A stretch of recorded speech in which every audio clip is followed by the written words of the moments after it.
The following may contain offensive language, adult humor, and or content that some viewers may find offensive. The views and opinions expressed by any one speaker does not explicitly or necessarily reflect or represent those of Mark Radulich or W2M Network. Please listen with caution, or don't listen at all.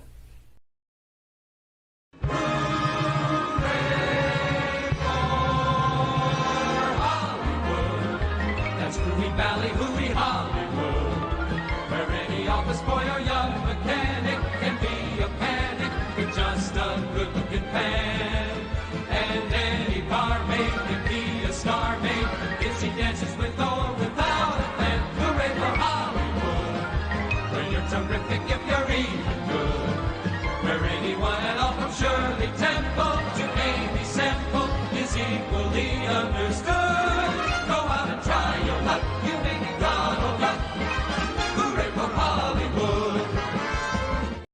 Ladies and gentlemen, boys and girls, children of all ages, you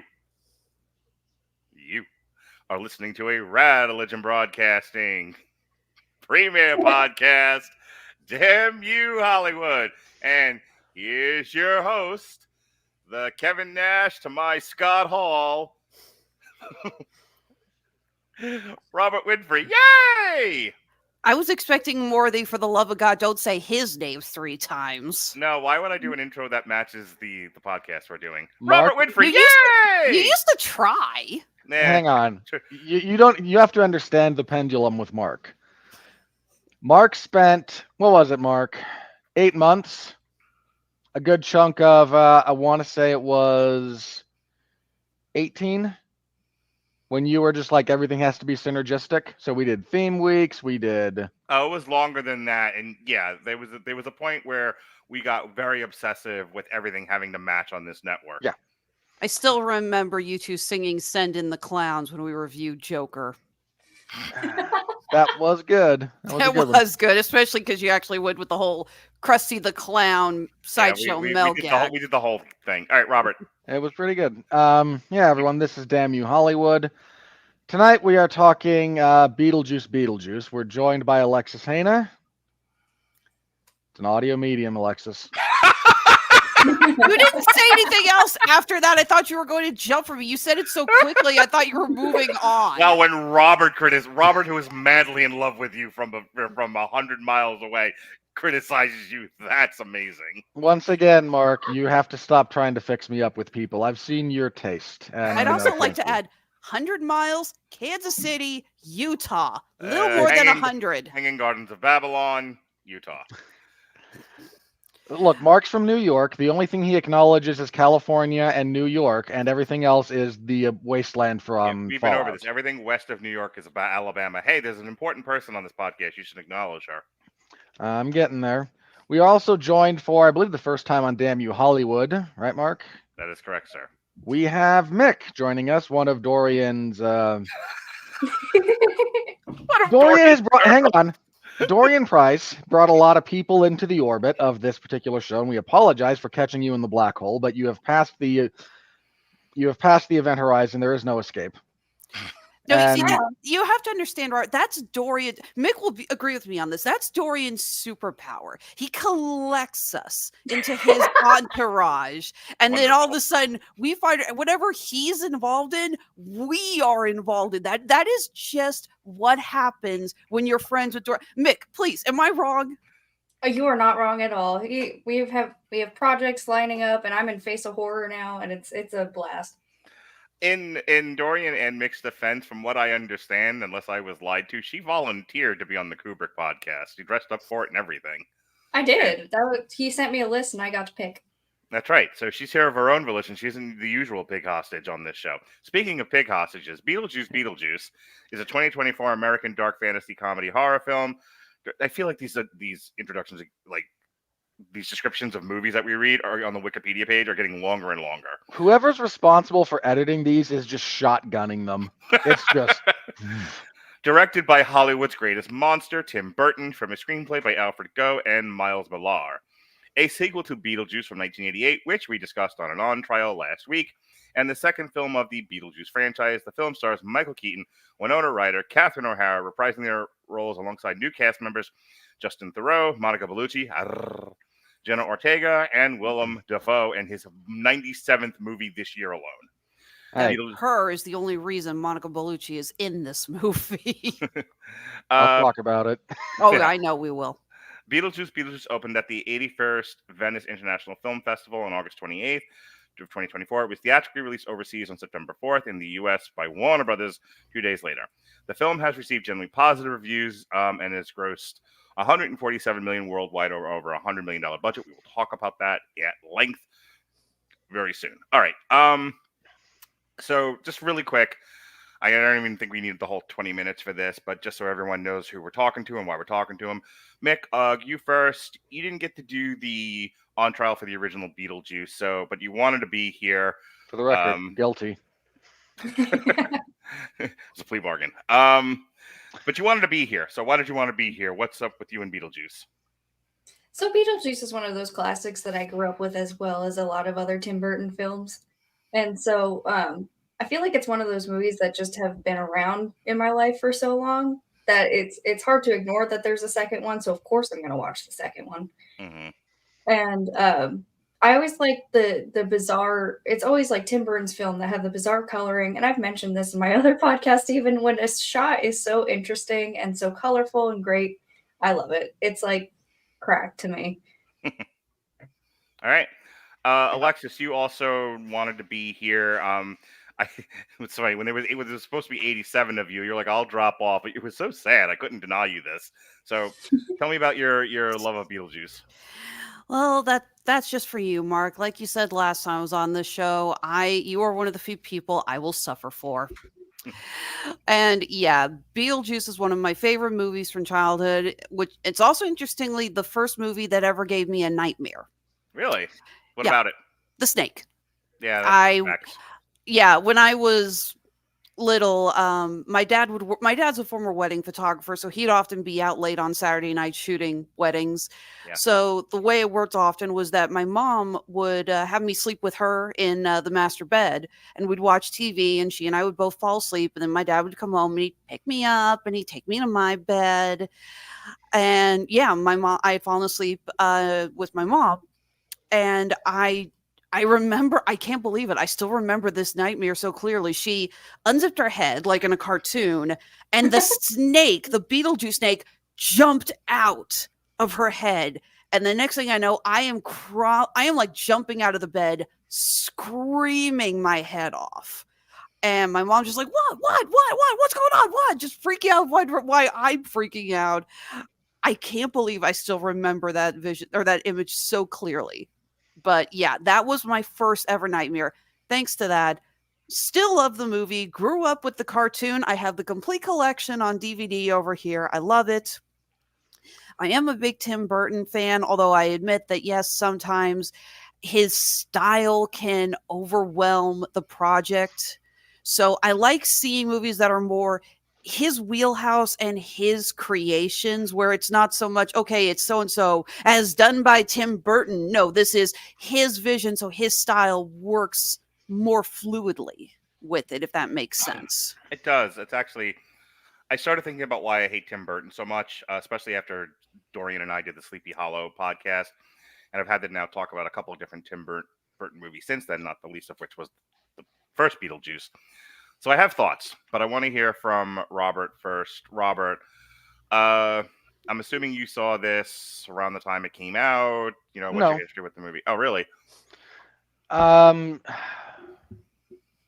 didn't see the movie. I actually saw the cartoon long before I saw the movie. I wanted to ask all of you about the cartoon, but keep going. We'll double back. Eventually, I did see the movie, and those two things are so very, very different. They have similar character names, but that's about the extent of it. I mean, Lydia's kind of the same from one to the other, but everything else about them is, if you were like me as a young child and watched the cartoon first and then you watch the movie, you wind up going, wait, what? Who are these people, and why is Beetlejuice disgusting? Why is Beetlejuice suddenly trying to marry Why an is underage he a girl? Why is he a rapist pedophile? Like, what's going on here? It's a very important question. Real quick, Robert.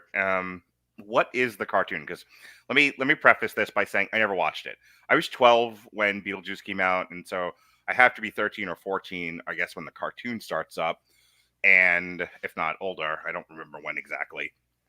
But I'm 12 in 1988, and by 13, 14, 15 years old, I'm in high school, so I'm not watching the Beetlejuice cartoon. Yeah, I'm old. Let's get past it. You're the old man of the mountains, and you don't want them I painted. do not want them painted. I'll kill anyone that tries. If I'm watching cartoons at all, it's not that I'm not, but I'm watching stuff like, and Alexis is going to love this, Pinky and the Brain. I'm watching Animaniacs, stuff like that. I'm watching stuff that's slightly more cheeky than, the average Saturday morning fare. So it's weird because like high school, like junior high and high school for me, like I'm swinging adult one way and I'm still swinging child the other way. And it's like, you never know with me. But I never watched the Beetlejuice cartoon. It seemed first of all, as I said on the on trial, I just thought the movie was okay. I'm not like crazy obsessed with it. The rest of you fucking weirdos are. The cult of Burton is bizarre and strong, and we don't understand and it. Missed me entirely for somebody who was firmly entrenched in the goth industrial scene. But that tracks.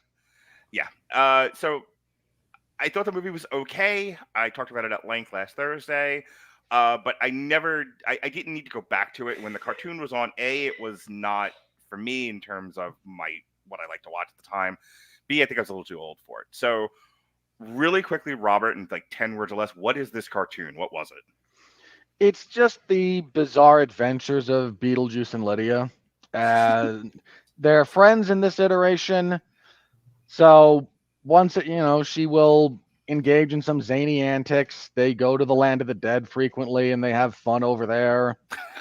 It's like, do they try to scare people out of houses or what? No, it's just completely abandoned the premise of the movie. Yes. Okay. Dude, if there's one thing we need back in the world right now, I think we actually could use a resurgence of the animated cartoon spun off of a major film. Yeah, well, go look at Netflix. That's where they're headed. Well, no, because Netflix doesn't even really do. I mean, like, Mark, there was a Men in Black cartoon. You remember this? I remember. Yes.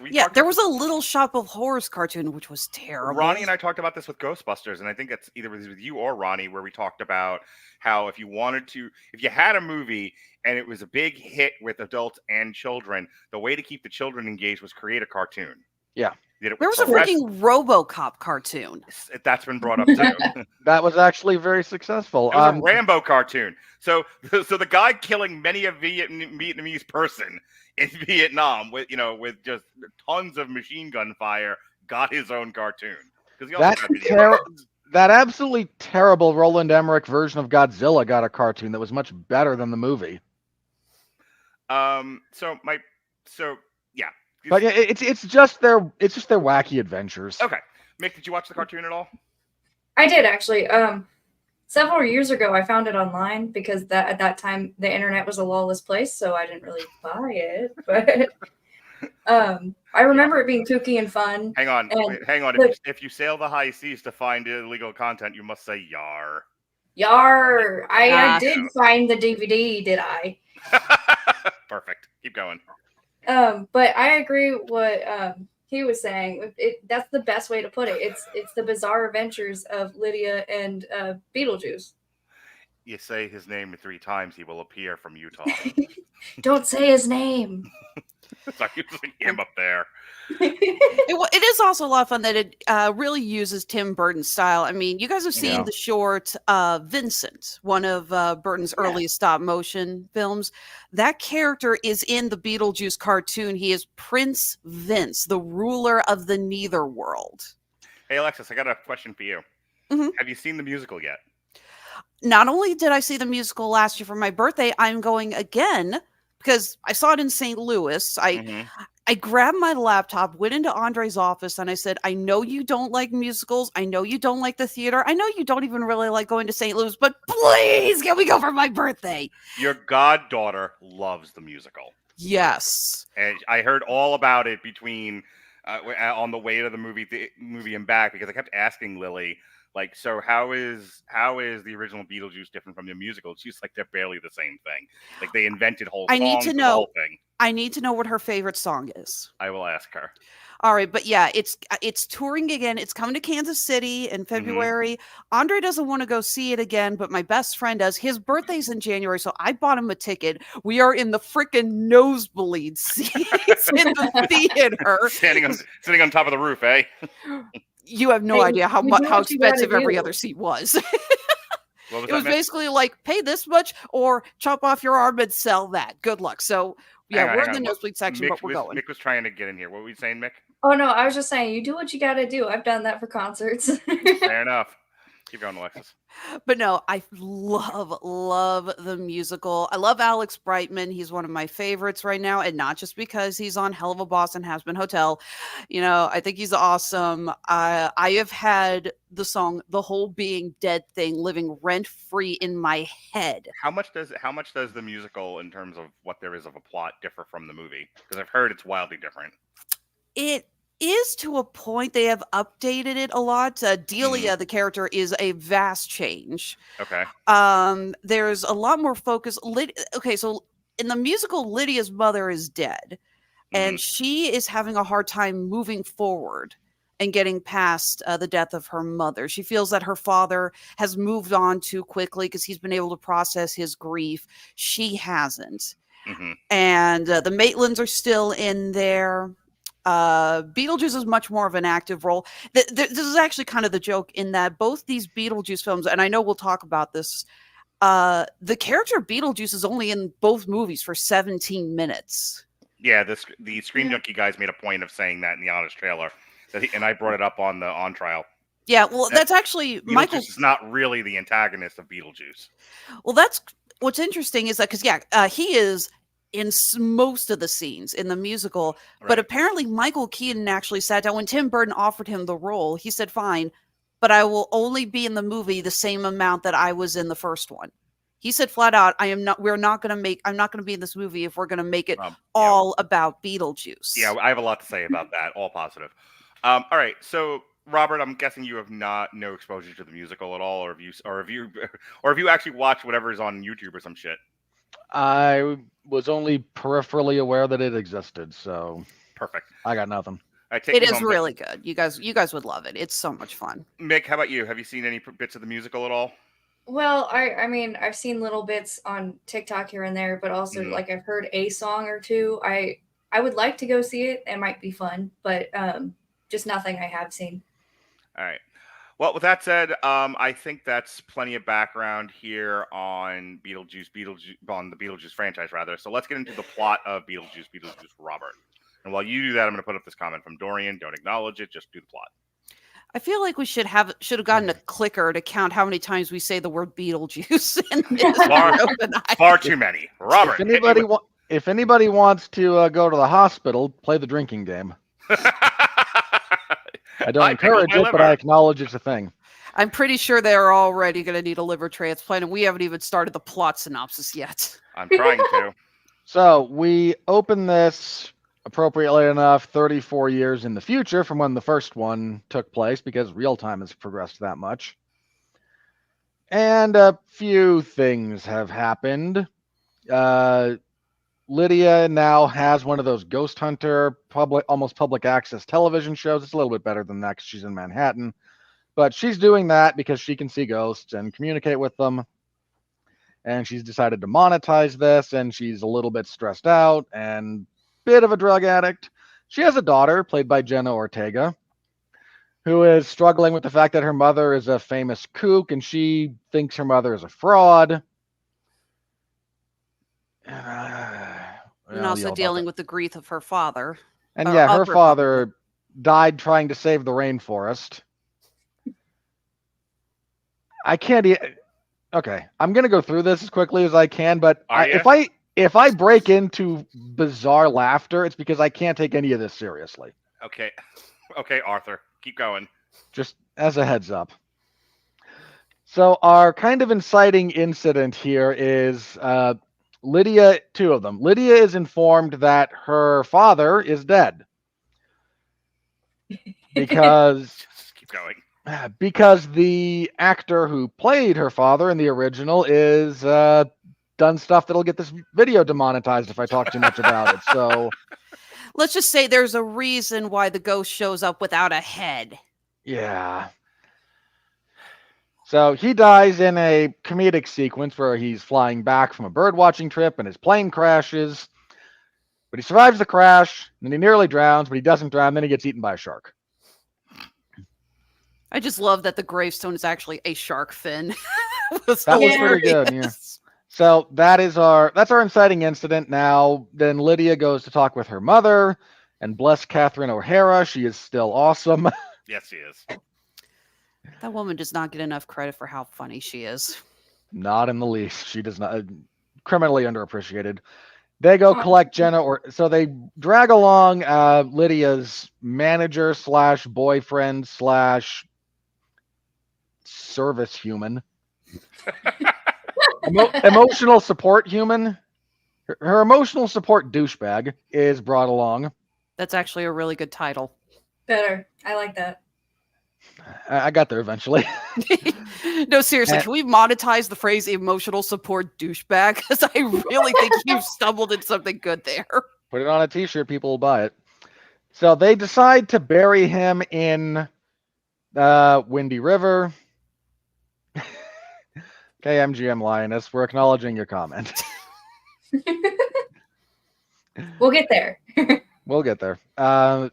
So they go there for that funeral, and Lydia has started seeing Beetlejuice again because in the netherworld, Monica Bellucci, who was in pieces and boxes in storage, is awakened from her slumber by Danny DeVito.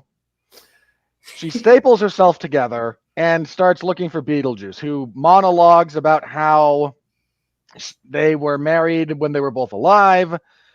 They both died together, but there was some magic going on that was supposed to trade his soul so that she could live forever, or at least longer. Yeah, she was like the head of a soul-sucking cult or something, and she had purposely married him to kill him and absorb his soul, something like that. Yeah, and then the orange cat stood on its hind legs and talked, and Tim Burton's writing. So he's trying to avoid her. We have the Netherworld police force led by not a police officer, but the actor, Willem Dafoe. I would say this was not Willem Dafoe playing a role. This was just somebody gave a shit ton of caffeine to Willem Dafoe, put him on the set, and said, "Go." Be a cop. Somebody was on the set watching Willem Dafoe in Kinds of Kindness and said, "Do you have 5 minutes to do a Beetlejuice sequel?" And he was like, "Well, if the check clears, sure." They're like, Pretty "Okay, much. I need the exact same energy." You got it, boss. Dude, Willem Dafoe's a professional. He'll give you whatever you need. Well, yeah. So they're looking for her because she has the capability of sucking souls and killing the dead. So you're dead. Yeah, Because she's a then we get- literal soul-sucking hell beast. Because then we go to the netherworld, but that's a whole other thing. And we're just waiting for Beetlejuice to discuss that one. And so he's trying to hide from her. He thinks that if he completes his marriage with Lydia, that will save his soul from her because they won't be married anymore, or something. Lobster? I don't know. He's trying to do this. In the musical, and it's alluded to in the first movie, that if he marries Lydia, he gets to have permanent residence. It's literally a green card situation. Yeah. If he marries Lydia, he gets access to the living world. So I assumed it was a case of, I marry Lydia, I get out of the netherworld, Dolores can't touch me. Something like that. Works, Sure. you know. Something to that That's what it effect. sounded like. No one cares. We're just going with it. We're rolling. So up on the world of the living, there's a lot of friction between Lydia and Astrid, who's Jenna Ortega. They don't really get along like you do when you're a teenager and you have a wacky mother, then, it kind of happens. So they have the funeral. Lydia's manager slash boyfriend slash emotional support douchebag proposes at the funeral. This would be the douche part of the emotional support douchebag title. She kind of gets bullied into agreeing with this the whole thing. Astrid is not happy and rides off on a bike because she's the worst person in the world. Yes, all of you cyclists, you know who you are. Don't ask. She crashes into a tree because she's a cyclist and has no respect for the actual rules of the road. Where she meets random boy who's totally not dead. If you couldn't see that twist coming from a mile away, I have beachfront property in Omaha to sell you. But she kind of strikes up a bit of a romance with him, and she, teenage girl stuff, even though Jenna Ortega is not a teenager, but she's 3 feet tall. It works. Keep going. Actors, I know, acting. She looks young. She genuinely looks young. She's young enough to still make it work. That's fair. So she starts kindling up that thing, and there's again the wedding about to happen, but it turns out that surprise, this guy was dead, and because he's a teenage boy, he's also evil. Had murdered his parents and then died while being arrested. And he's trying to use part of the handbook for the recently deceased to get Astrid to trade her life for his so he can go back to the land of the living and do whatever he wants to continue doing. Presumably more murder, but who knows? It's a tough habit to break. Keep going. So, to save her daughter from this fate, Lydia calls up Beetlejuice, who's very happy to see her, like Yar. And they go on a brief Netherworld adventure. They stop her from getting on the Soul Train, which I'm sure had Mark rolling in the aisle. Was that your favorite joke on this thing? It was a little too on the nose for me to truly appreciate, but I'm not going to lie. I'm going to tell you I didn't have a big-ass smile on my face. I did like they saying like Final Destinations, the Hereafter, the Elysium Fields, the Great Beyond. That was a cute touch. Yeah, I like that. I thought it was funny. All of them were delayed except for the Great Beyond. Well, because regardless, it's still a train. And these are not trains run in the 1930s in Italy when they were actually on time. Yes, Robert, we know how smart you are. Keep going. That's a fascism reference, Mark. Appreciate it. As the Lord and Dictator of the Radulich Broadcasting Network, I truly do, but time is of the essence, my love. So they're able to send him down to hell, save Astrid. They all come back up. Beetlejuice crashes the wedding, gets emotional support douchebag to admit that he's a manipulator, and he gets punched out by Lydia, which is always gratifying. Delia dies somewhere in this whole thing, getting bitten by venomous snakes that she thought were defanged, but were clearly not. So she's dead. And we get our big lip-synced musical number to MacArthur Park. That was a choice. It was. Because I love a good dream sequence. I love a good MacArthur Park sing-along. Both of those things are true. Then Dolores shows up and is like, you can't get married. We're already married. And they open a door to Arrakis and they feed the tube. Look, I was going to say, hang on. You know what's funny about that? Jonas, same joke. Well, that whole dimension. Burton admitted that the sandworms were inspired by Dune. He was like, well, duh. Where else do you think I got the idea from? So no new observation there on my part, but they open that up. Sandworm comes out. It eats Dolores and the douchebag. Gets ejected. Lydia decides not to marry Beetlejuice, and their contract is null and void because it was signed. Because after signing it, he illegally brought her into the Netherworld, and this violates. It doesn't matter. He broke the law. He broke the law. The contract is null and void. She gets out. Let this be a lesson to everyone that work contracts don't matter if you've illegally entered the area that you've gone to. Just as a by the by. Okay. So that's all happy now, and Lydia resolves to live a better life, get more in touch with her kid. Delia and Charles reunite in the afterlife and head to the great beyond and start doing whatever they're doing over there. Lydia's still haunted by like visions of Beetlejuice because we're seeding for a potential trilogy, I guess. I don't know, maybe. And we get some on-site filming at Brom Castle. Mick, what did you think of Beetlejuice Beetlejuice? Overall, I thought it was all right. It's definitely a sequel. If that makes sense. It's definitely a sequel. But they did what they could do for a sequel, because I feel like Beetlejuice was a very much standalone movie. It's hard to come up with something that would extend it. And if you do, great, which I was thoroughly entertained. How I approach movies is I will watch it, and the question you have to ask yourself was, are you entertained? Yes, no. The next question is, would you watch it again? Now, Beetlejuice 2, I probably would watch it again. I wouldn't seek it out. But I actually do. I had a thought about what MGM Linus was talking about, that children's choir at the funeral.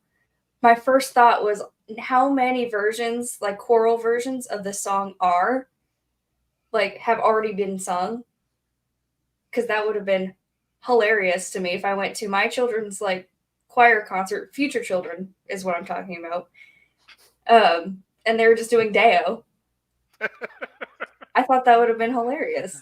I want to do a slightly more Peter Pan or Pan kind of a thing, where at my funeral I want a children's choir to be singing "Smells Like Teen Spirit." Oh, that would be funny. How dare you? I want to see. No. You people have to understand. He's referencing a movie. Oh, we know. That was terrible. Yep. Yeah. That's how I want to go out, with a terrible movie reference. Keep going, Mick. The costumes in this movie were fantastic. Of course, Beetlejuice is back in his original, cool jacket, whatnot. But Dolores' outfit, especially when she first puts herself back together, I thought was super hot. When she's in that black lace robe. Let me just say this now. I don't care how much or how little Monica Bellucci did in this movie. As I said at the end of the Yawn trial, I will watch Monica Bellucci read the phone book. She's top 3. It's her, Callie Thorne, Selma Hayek. God's perfect women. Keep going. Yeah, but also whenever Lydia's on her little TV show, her dress was fantastic. That was a beautiful dress she seems to she definitely has the an older wardrobe, which would be something more, I guess, age appropriate is what I'm trying to say. Mm-hmm. But she still has that gothic aspect to it. Like her jacket that she wears at the funeral has this long train. That's awesome. And then her kid is more of that punk style. So that I liked that contrast between, and that goes to my next point, is the contrast between Jenna Ortega's character and Lydia. They made them different enough so that the plot can actually develop and have that conflict between both of them. But they have similarities in the factor of once everything was over, then they can come back together, and they only have each other. All right. Let me jump in here. I said on the on trial, I hope we get a Top Gun Maverick. We're most likely going to end up getting The Crow 2024. Wrong on both counts. We got something squarely in the middle. It was, the better side of good. I have a few complaints about the movie, but overall, I had a broad smile on my face watching, especially the last third of it. The stuff in the beginning and the middle, I was like, oh no, where is this going? But it rights the ship by the end, and by the end of it, I was walking out with my kids, and my daughter going, "What did you think of the movie, Dad?" And I'm like, "It's fine, Lily, it's fine. I liked it. You're good. You're safe." And then my son going, "But Father, you hate everything. What are we to talk about?" And I'm like, "Oh, deal with it in the car, Jonas." I was like, I'll pull you to the side later, tell you what I hated. But I said overall, I genuinely enjoyed the movie. I enjoyed the viewing experience of it. It's not perfect, but for the most part, it was better than what I expected. And I think the best thing about this movie is that it doesn't focus on Beetlejuice.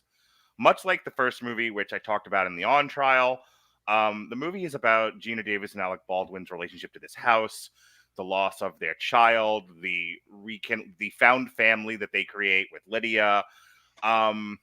That's what the movie is. The Beetlejuice is sort of almost like an antecedent to the whole thing, and only really shows up at the end. they kept that structure and those themes with this movie, which I was thrilled about. This is about Lydia and Astrid reconnecting. This is about mothers and daughters, and that's what the movie focused on, which I liked. Winona Ryder's acting, it was like the direction she got was, look like you've got a bad case of Montezuma's Revenge. The whole movie, just you can't. Every shot needs to be you're trying to not shit your pants. Like, I don't know what the hell she's doing with her face for most of this movie, but Winona Ryder used to be an actress. I mean, she's actually like not making those faces, and she's giving dialogue and performing. She's quite good. She's certainly believable as the character she's playing. But yeah, a couple of times in the movie, I feel like she's making a face and everybody around her is just still acting. And we're like, what are you, a fucking wax museum? What are you doing over here? Wake up. Hey, react, Winona Ryder, react. This is the line Jorian said, work the arms, you asshole, or Tim Burton puppet is broken. That's how I felt about Winona Ryder. I enjoyed Jenna Ortega's performance in this. We talked during the Abigail podcast that there were 3 contenders for new Scream Queen, and we decided it was Mia Goth. I'm going to double down on that and say not only is Jenna Ortega not the new Scream Queen, but what she's really good at is being a young, smart person, not necessarily being like a horror icon. She plays, and it's a talent, and I need to point this out, because her kind of character, and Robert, I'm sure, is like ready to jump up and say, yeah, her character can be shrill and awful and off-putting in the hands of most modern writers. Yep. It was a deft hand. They managed to avoid that. She's actually quite likable, and her character is sympathetic. Like, you understand why she's as aggravated as she is at the whole situation. And when it was time for her to make a change, given the right stimuli, she makes that change, and she pulls it off really, really well. So I applaud to Jenna Ortega for playing a bright young lady who isn't a complete asshole. Bravo. The only other thing, the couple of things I didn't love, I love the fact that Monica Bellucci's in the movie because I'm a sexist pig. However, honesty is the best policy, folks. I lean into my faults and display them proudly. However, her character was utterly pointless, and it was like they wrote the script, and Tim Burton's like, it's a little light. Well, I guess we need stuff for Beetlejuice to do. He is in the fucking movie after all. So like her entire plot line with Beetlejuice seemed completely unnecessary and just thrown in there to beef things up a bit and give people something else to watch. You do know that Tim Burton and Bellucci are dating, right? That tracks. Yeah. What it needed was a twist when she shows up, and it's like, no, Beetlejuice is actually the asshole the whole time. Mm-hmm. It needed something like that to kind of justify its position. It's very flat. But I have other problems with it. Not the least of which was her entire invention as a character comes from a gag from the first movie where he pulls the ring off a finger, and she meant nothing to me. Which, as I said at the on trial, that line is supposed to be, like a baby come back. You can blame it all on me. Like he's been caught cheating, and he's like, oh, she meant nothing. Come back. I need you to make sandwiches. Like, that's what he's going for there. It's a throwaway gag, and that's all you needed. But, like, we live in the post-Han Solo era where everything needs a fucking explanation. So now we can't just have a throwaway gag. The throwaway gag has to be its own fucking character. Ugh. I hated it. I was like, on the one hand, I like Monica Bellucci. On the other hand, I hate everything about her character. It really bothered me. Then they don't do anything with it. She's just a ghoul chasing Beetlejuice for the entire fucking movie like it's a Benny Hill sketch. Blah. So lastly, and I'll throw it over to you, Alexis. As much as I enjoyed the theme and I liked the main storyline of what was going on with this family, this also felt like episodes of the Beetlejuice Netflix TV show. It felt very disjointed. It felt like it was a very busy movie. There was a lot going on, and they do their level best to sort of wind things up at the end and bring it all together, but I don't think it sticks the landing. I think it's kind of a very busy dance routine where at the end someone fell off the mat. And it's like, 6.5. Your witness, ma'am. So, kind of piggybacking off of what you're talking about with Dolores as a character, I agree with you because unfortunately, I feel that her being in the film also dampens the character of Jeremy. That's the dead boy. Yeah.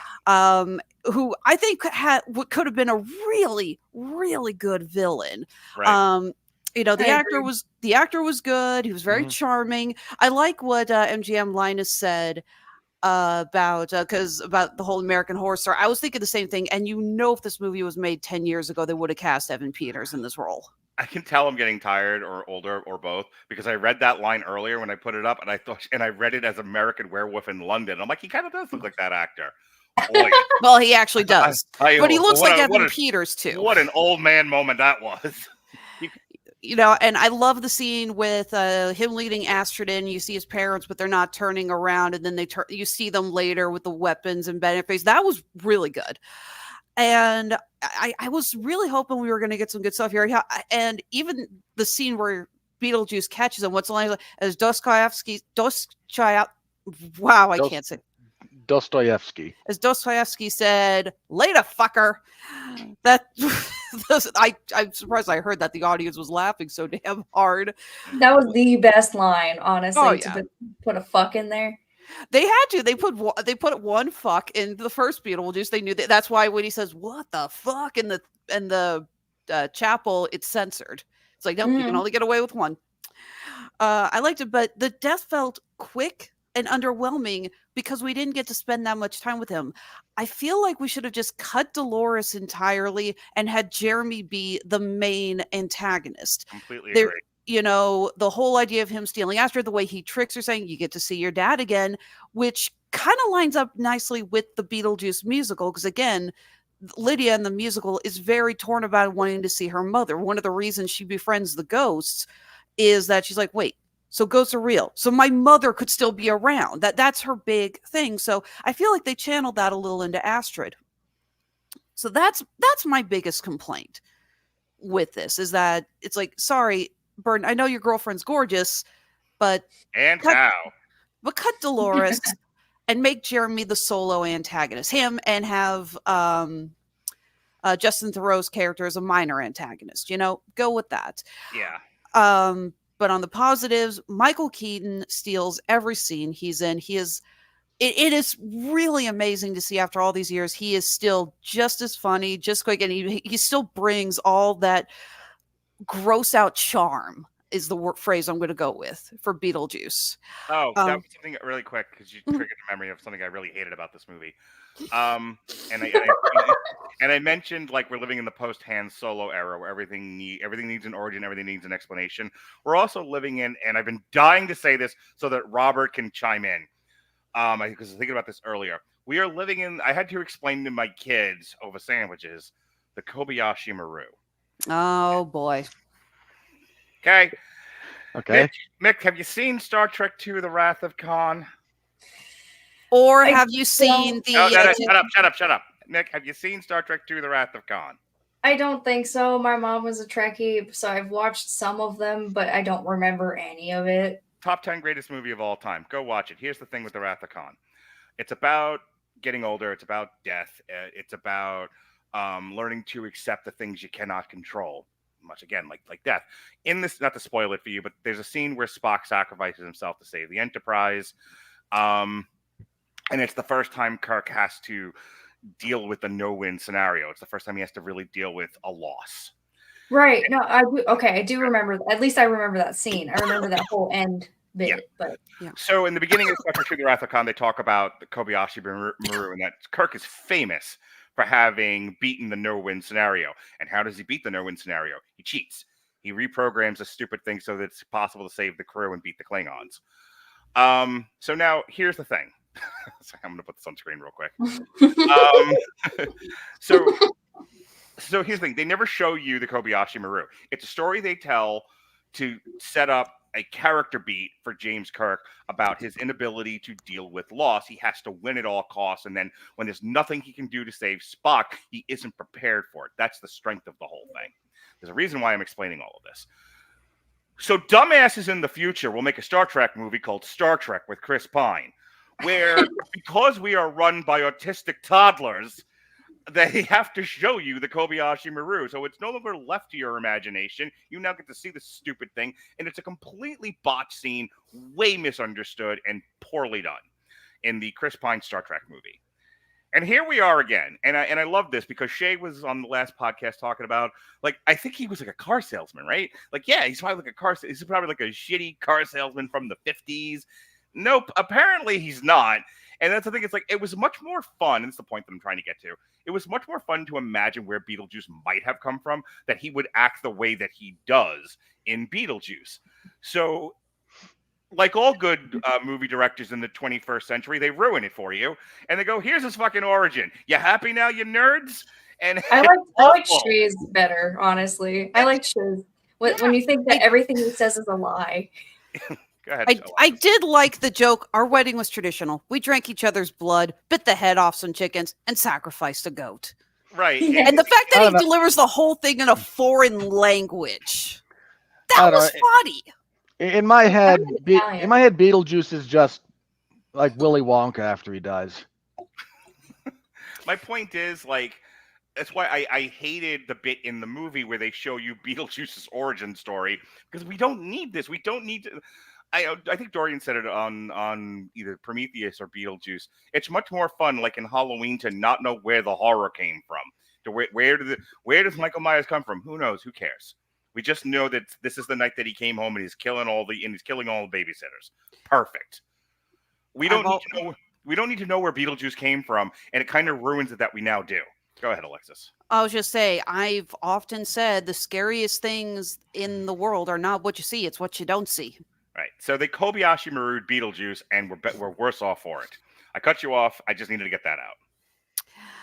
Okay. So, but yes, Michael Keaton is, like I said, I love that he has not lost a step. I thought Winona Ryder was fine as Lydia. I appreciate that this movie was about her. I was worried that until a few days before I saw the movie, I was really worried they were going to overuse Beetlejuice. Yeah. And again, I am very glad that Burton and Keaton agreed he cannot be in the movie more than he was in the first one, because they're right. You can't. If this movie had been all about him, it would have sucked. Yeah, that was my fear, is that they were going to do the other stupid thing that we do in modern movies, which is, not know why things are popular and then think we do, and that's what we make the movie, and it ruins it. Yeah, that's the Men in Black 2 approach. It's a lot of movies that are like that. Yeah. But yeah, I love that. And again, I'm also glad they didn't make the movie completely about Astrid. I was worried because Jenna Ortega is a very up and coming actress. She is a good actress, and she's also kind of one of Burton's new muses, and she's the star of Wednesday. She's good in that show. Can I tell you how this movie and seeing Jenna Ortega in this actually made me kind of want to watch Wednesday? I won't, because I refuse at this point. But I was moderately curious based on the strength of her performance. Yeah, I think I'm the only one in the network who saw Wednesday. You are. I love Wednesday. Mark, I think you should watch it if you haven't, just to see. I think you should do a podcast review on it.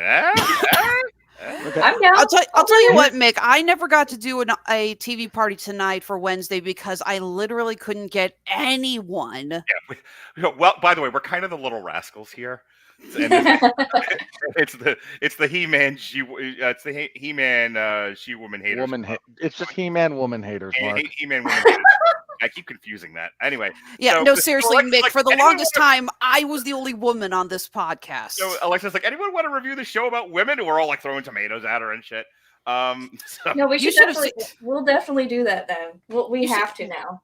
Oh, so you should have seen the reactions when Mark and I did the She-Ra and the Princesses of Power. Yes. Well, it's a terrible show. So shut up. Oh no. Wasn't a terrible show. I enjoyed our reviews with Sabrina. I enjoyed our reviews of She-Ra. I'm just not doing them anymore. So. Well, yeah, because both shows are over, and Sabrina. I don't want to do shows like that anymore. I mean, Jesus. I was gonna say, and Sabrina completely tripped to the finish line. Look, Mark's waiting for another 2 years when he can foist all of those podcasts onto his daughter. Okay, so like I mentioned before, I love Tim Burton's movies, but I agree that there's a problem when the style overwhelms the substance. Like with his take on with Alice in Wonderland, it's not it's not Tim Burton's Alice in Wonderland. It's Alice in Wonderland as visualized by Tim Burton, and it becomes too much. I love when he gets to make movies like this where his style works in the movie's favor. I got to interject there because that's the other thing I wanted to make sure I mentioned, and I'll just say it really quickly. I now realize what I hate about Tim Burton is he, like George Lucas, Wes Anderson, Stanley Kubrick, they're great filmmakers because film is a visual medium and they are master craftsmen at creating memorable visuals. They also are clearly on the spectrum, all of them, because none of them seem to understand how people work. And I need both. I need, Denis Villeneuve's Dune seems to be one of the best examples in recent history of somebody who understands how people operate, but can also create a visual spectacle where both are on equal footing. That's what I'm looking for. I can't do too much style over substance. I can't do much visuals over relationships. It's boring for me. And that's just me. I'm not speaking for everybody, but that's why I struggle with the Tim Burton stuff, because it is, look at this pretty painting. But Dorian said, every frame a painting, terrific. What about the people? Fuck the people. Ugh. Okay, I'm done with you and all of this. No, you're not wrong, but when there are a few Burton's films, and it's usually the ones that he has written and directed himself, where he can really work with his style. The original Beetlejuice, Edward Scissorhands, Corpse Bride. I gotta sit down and watch Edward Scissorhands one day, because apparently that was like peak Tim Burton. Yes, very much so. It is a brilliant film. It is so beautiful. I'm surprised you haven't seen it. I avoided it like the plague. It looked dumb as shit. Watch it with your kids. No, I'm serious. I think Lily would love it. Well, at some point, I'm gonna do a triple feature focusing on Tim Burton, and that's gonna be the key picture in it. All right, you're gonna have me on that, right? Sure. Me too. All right, already. Jesus is turning. You brought on another Tim Burton fanatic. What did you expect was gonna happen? I'm dressed as Lydia, man. The other two just have to be Planet of the Apes and Ed Wood. We've done both of those. You work on this network. You know this. Attend a staff meeting every once in a while. So yes, this is a movie where Burton is in his wheelhouse. His style matches the substance, so it doesn't feel like one is overwhelming the other. The visuals are gorgeous. One of the things I also really love is how obviously they use CGI for all the special effects, but majority of them, they work to make it look like they're still claymation. And I really appreciate that, because I feel it helps keep this movie feeling like a real sequel to Beetlejuice. I felt that if they had gone more stylistic CGI, it wouldn't have felt like Beetlejuice. So I like the scene with the sandworm. It's like, obviously that's CGI, but they made it look like claymation, and I love that they did that. Yeah, they kept the spirit of the craftsmanship of the first movie alive. Robert. Mm-hmm. All right, buddy, you're up to bat. Nail it over the fence for me. Hit a passerby. Destroy the blimp. Any other bizarre references you want to throw out there? I will gladly interrupt you if I think of any. Fair enough. Why not? He interrupted me 3 times. You're goddamn right. I told you were going to get punished if you interrupted the plot synopsis. Go ahead, Robert. I don't have a whole lot here. Look, I'm not the biggest Tim Burton fan to begin with, so a lot of I appreciate his style. Like, there are certain filmmakers or franchises whose success and popularity confuses me. Like, I don't get it. I understand Burton. Like, I understand the appeal. So I'm not left miffed by people like kind of being attracted to some of his work.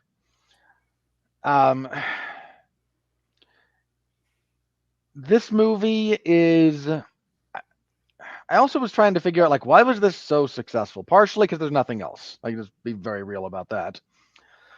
Partially because, like, when was the last time you just had, like, a PG-13 comedy? Just unabashed, straightforward, madcap style comedy. In the theater, it's been a while, because all that shit goes to Netflix now.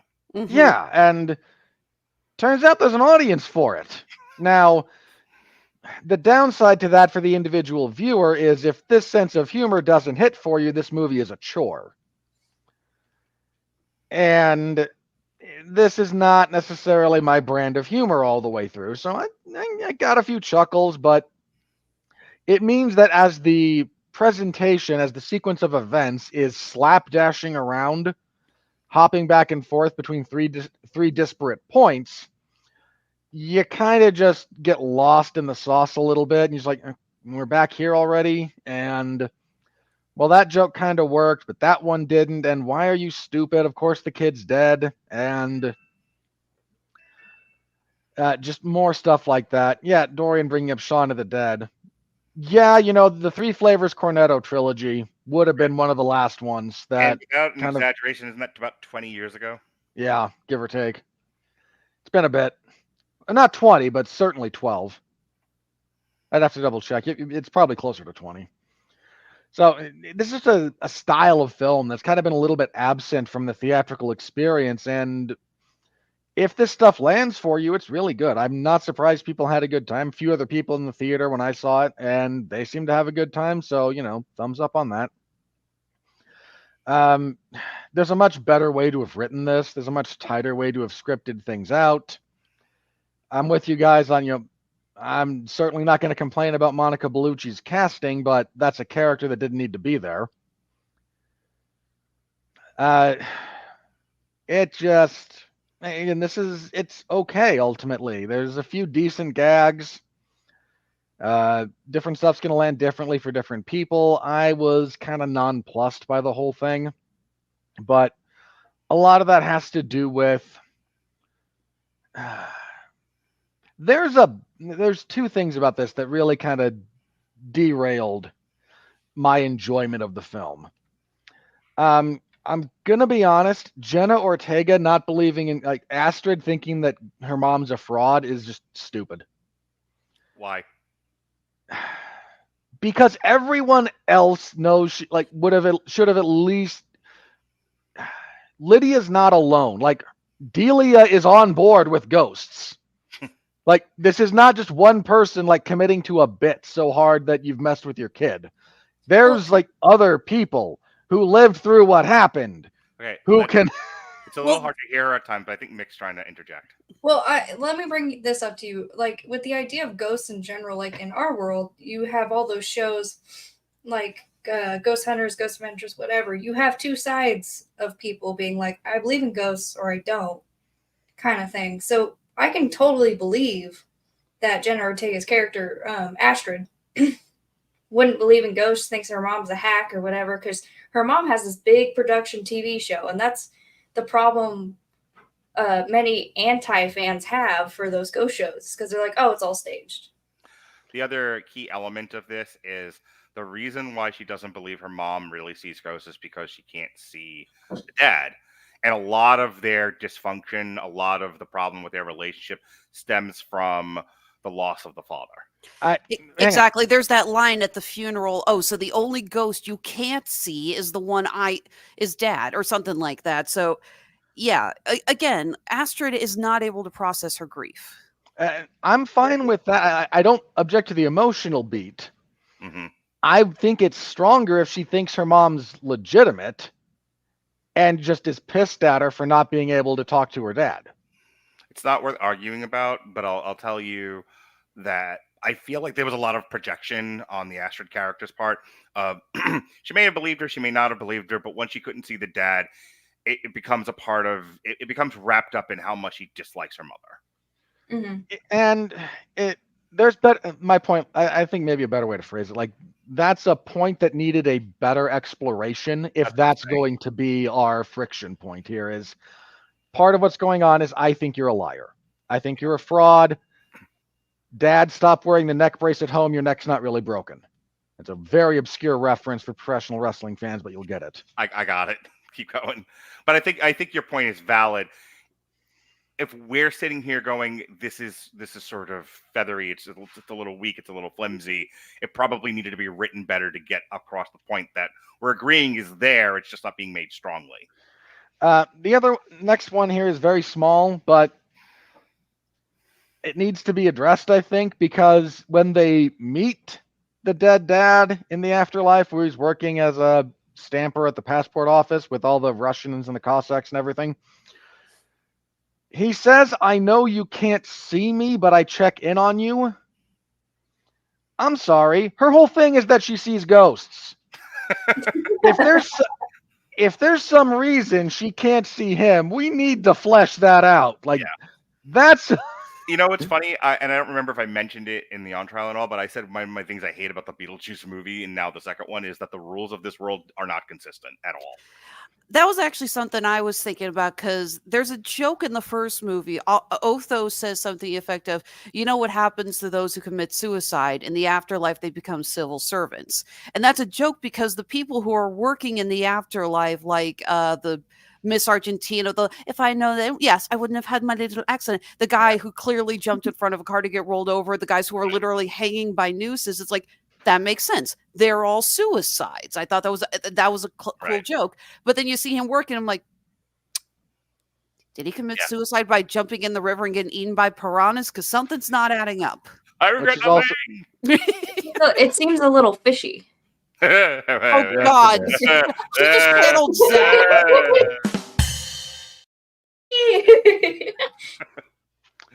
Zachary Strobel. That one was for you. I'm gonna say Zach will be proud. So, but yeah, that lack of... I don't mind looser rules for this kind of stuff, but the real problem is Burton isn't good about like projecting dream logic, which is what this kind of needs to go with. And dream logic, I mean, okay, this is going to be a potentially unfair standard, but I have unfair standards for these things. I point to the best. Like, Hayao Miyazaki movies are all dream logic, almost all. So that's what they follow. They do dream logic. It doesn't always necessarily track, but dream logic is its own thing. And dream logic doesn't mean do whatever I want whenever I want to. And Burton doesn't quite have a handle on dream logic, which is what should be kind of working for the Land of the Dead. It shouldn't always necessarily be codified, but it should track, and it kind of doesn't, because it does whatever the plot needs it to do. And that's a problem. But there's some funny gags. So if this is your style of humor, and I got a couple of laughs out of this, so I'm not complaining too much. You'll probably have a decent time. Personally, again, I acknowledge it's fine. I'm not all that, I didn't care that much for it. But that's me, and it's a comedy, so you're going to have that wide disparity between people who the comedy lands for and people who it doesn't. I will acknowledge this comment because we're going into the money now. We really needed a sequel 30 plus years after the original. Not a single new idea in Hollywood, pal. Not a one. Yeah, that seems to be the truth. All right. Well, here we go, folks. Here comes the money. We're in the money. We're in the money.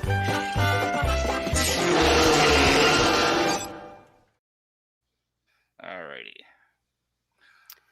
This is what we call the boring part, Mick. Oh, shut up. Ah, I see. This is by boring, she means the best part. This is the part that excites me the most. Side note, can I get points for predicting that Beetlejuice was going to be the movie that would finally knock Deadpool and Wolverine off the #1 spot? The only reason why is because I abuse you on an ongoing basis, but if I don't give you a little bit of credit every once in a while, you'll leave me. So yes, you did great, Alexis. You're so smart.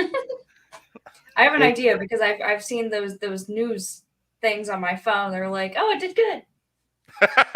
Perfect. Alrighty. On a budget of $100 million, this thing has made a wonderful, fantastic, successful even, $147 million.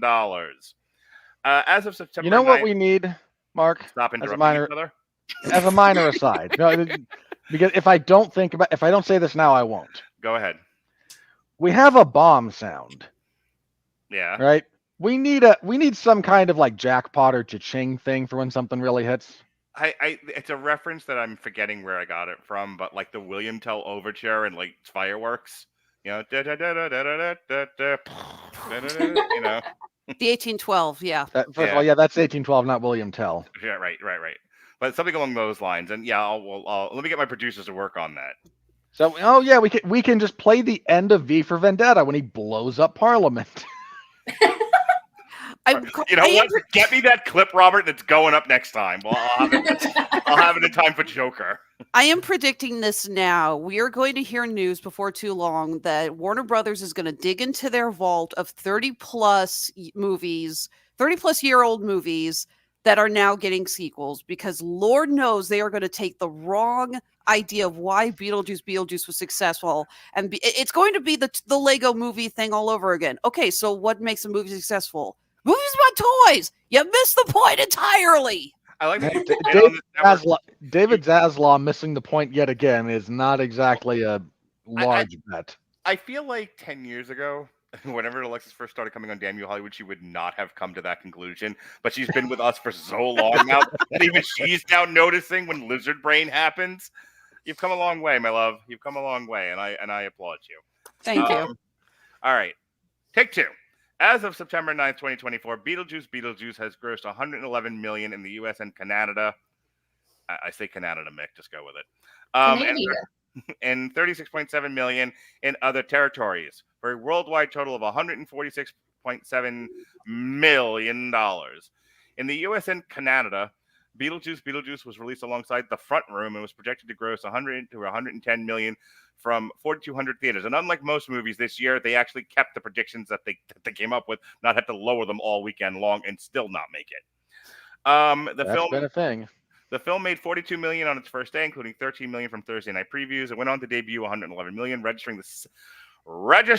the second biggest opening of September behind It, the second biggest for Burton's career behind Alice in Wonderland, and the third biggest opening of the year behind Deadpool and Wolverine and Inside Out 2.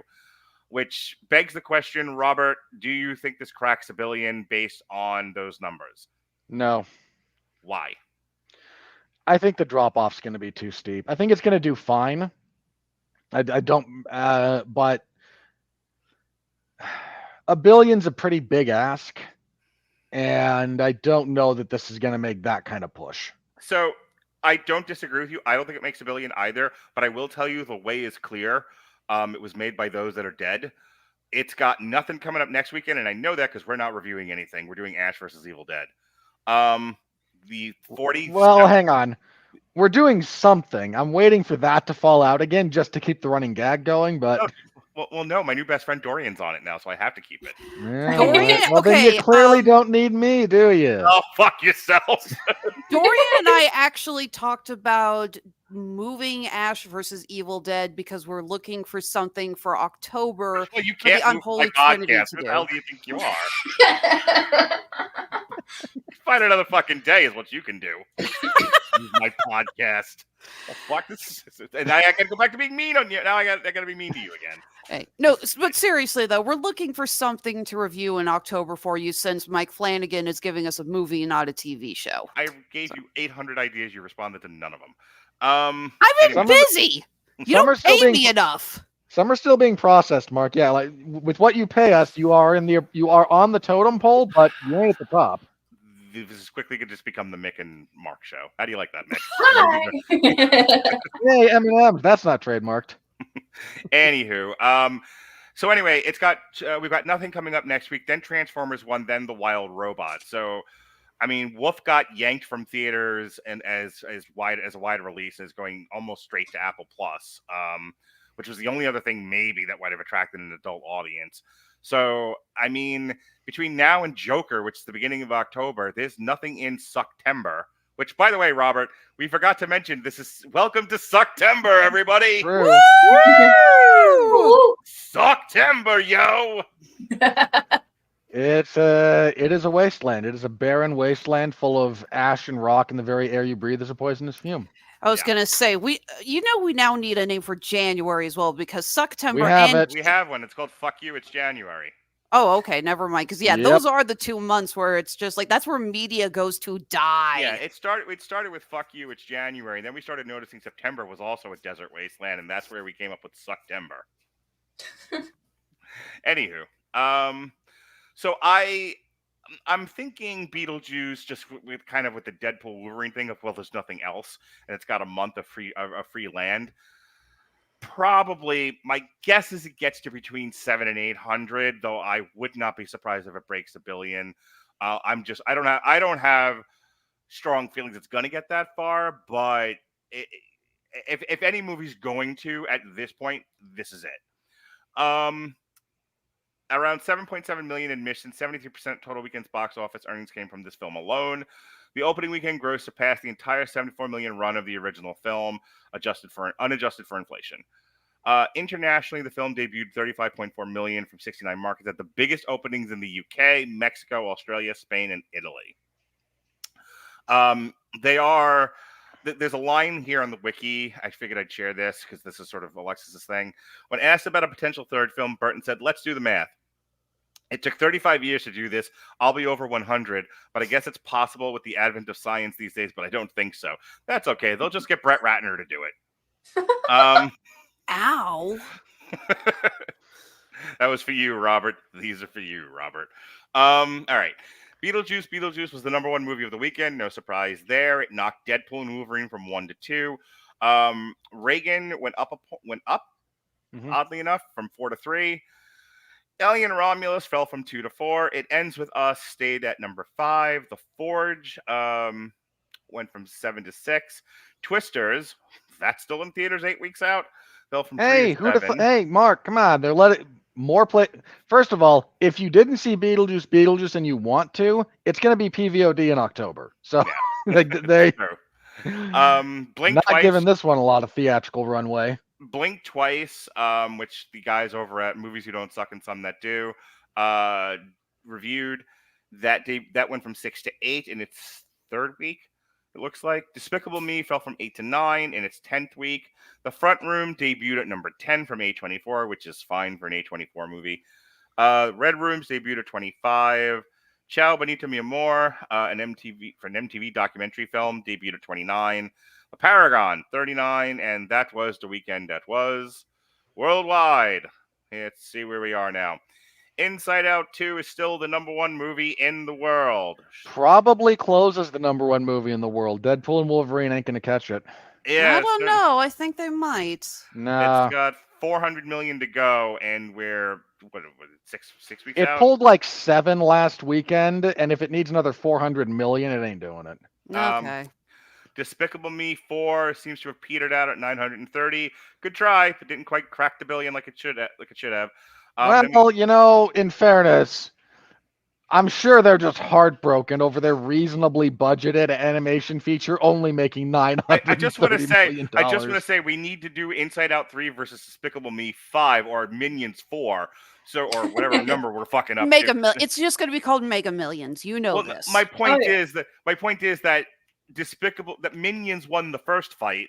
Inside Out 2 won the second fight. We got to do the cage match in the third, right, Robert? We don't have to, but they might. I'm thinking we structure this like a Triple H, Steve Austin, 3 matches of doom thing, Well, first of all, 3 stages of hell, you heretic. Sure. I can't be expected to remember specifics. I'm 100. All right, speaking of 100 years old, Dune Part 2 is at #4 still. Godzilla multiplied by Kong is at #5. Once again, we observe the giant gaps. Yeah. There's a $400 million gap between 1 and 2. There's a almost $400 million gap between 2 and 3. Right. There's a $200+ million gap between 3 and 4. There's Another 150 between 4 and 5. Yeah. And it just keeps going.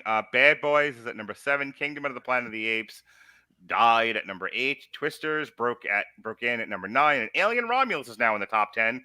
What a lovely little successful movie that was. That was the greatest hits of the other movies. At #10 at 314 Mark, million. it's a TikTok compilation. Those are very successful. They certainly are, baby. All right, rounding up the top 20, or It Ends With Us, A Quiet Place, Garfield, Ghostbusters, If, Bob Marley from fucking February, The Fall Guy, Furiosa, and The Beekeeper, goddammit, is number 19 in the world at 152 million from January. From Fuck You, It's January. That was the first movie we reviewed in 2024, was The Beekeeper. God damn it, it's staying strong at number 19.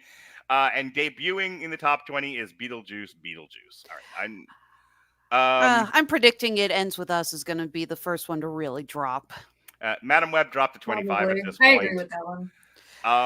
And Yeah, I was going to say, wait a minute. Which one are we making? It's like movies that are worse than Blink. Is it Madam Web or is it Night Swim? Here's all the movies doing worse than Long Legs. Okay, there you go. There you go. There you go. Madam Web, Argyle's Challengers, the infamous Challenges. Once again, I was promised a threesome that didn't happen. That's going to Trap. be your epitaph, man. God, I hope. No, it's not. I know what I'm. Look, I'm breaking into that graveyard and I am defacing your tombstone. I know exactly what I'm putting on it. I hope you not only deface it, but you also rob it, because that would track for me. That would assume you're buried with anything of value. I mean, just take what's there.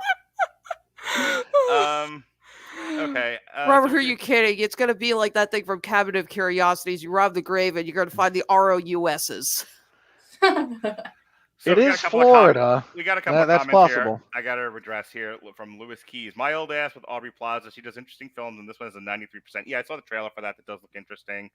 Megalopolis will be released. That looks challenging to say the least. I'm going to take my kids to that because Francis Ford Coppola and all, and I am a good parent. However, this thing is being panned right and left. It's also got $120 million budget. Good luck to it actually making enough to be profitable. Who gave Francis Ford Coppola money? That's what I want to know. Hang on, shut up. If you don't know the story behind that, he self-financed that. Yeah, real quick, because I want to do something while you're talking. So tell us about Megalopolis real quick. It's just self-financed. It's kind of the big thing. You're like, who gave him $120 million? He has a very successful winery. Okay. Like he does. He gave himself $120 million budget. I believe that. If he has a successful winery, then go for it. He does. Liquor stores around the country sell Coppola wines. Yeah, like that's all him. Right. It's he stopped making movies because he got too stressed out over it and couldn't make good ones anymore for a long time. So he decided to buy a farm. And he bought a vineyard. He literally went Thanos on us. He sat down, watched the sunset as people praise The Godfather parts 1 and 2, and we don't talk about the third. Hey, Robert. Cue me into a situation where we would want like the opposite of the bombing thing that we talked about like 5 minutes ago. Like, we'd say we need a sequence, a clip when a movie does well, like Beetlejuice. Cue me in. You found something. Well, Mark, Beetlejuice had $111 million in its opening weekend, and it broke all kinds of records on a very modest $100 million budget for all the CGI they crammed into this thing.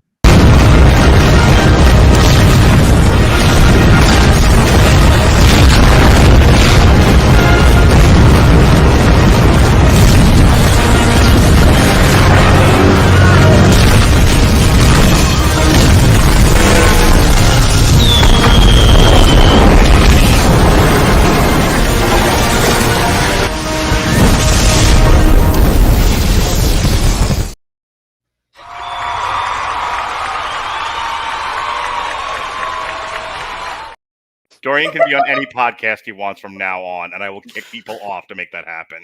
Did he send you the clip? Yes. Now that I see it, I'm not completely sure that it works. It works just fine for me. I love it. I mean, I don't know. It'll grow. I'm sure it'll grow on me. Yeah. Thank you, Mr. Director. Listen, we love you. The original, the first time I used the plane crash thing, I got the same. Like why you need a bomb, not a plane? And I'm like, we're running with this. Why want this? So that's what's happening. Okay. God. All right. Anyway, thank you, Dorian, for that. All right. Always appreciated that. So anyway, we started with projections. I can stop sharing now. We talked about projections already. Just to kind of run through it one more time.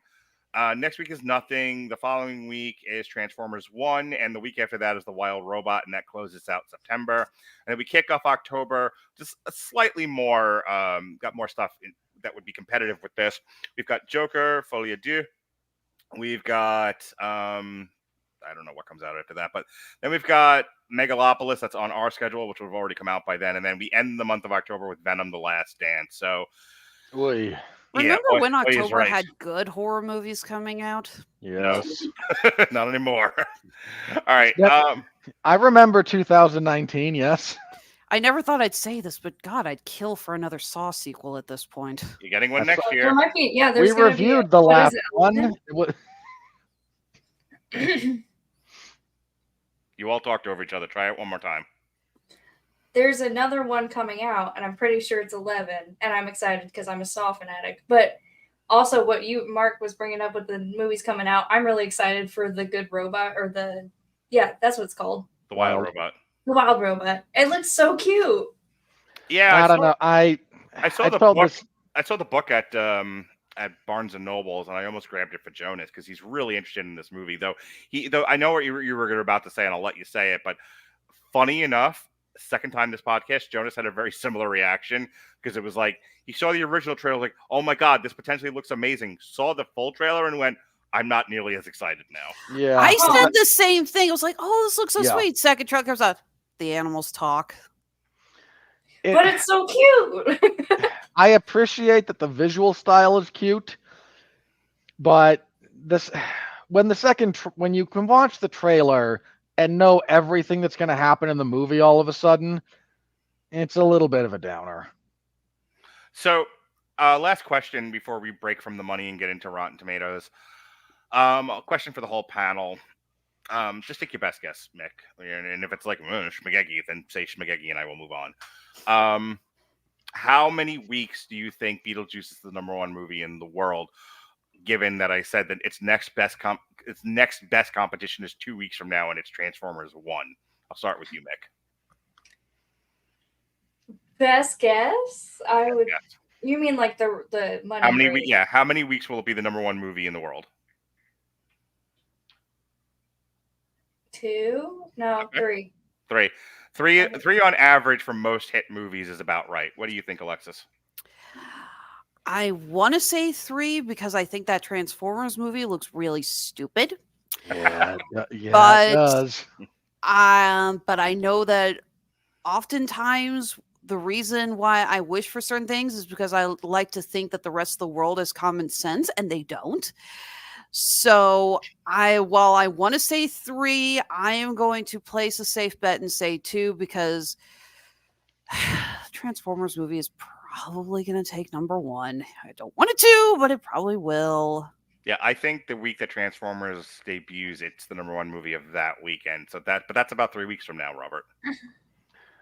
I'm torn between 3 and 4. There's a non-trivial. That Transformers movie has no buzz.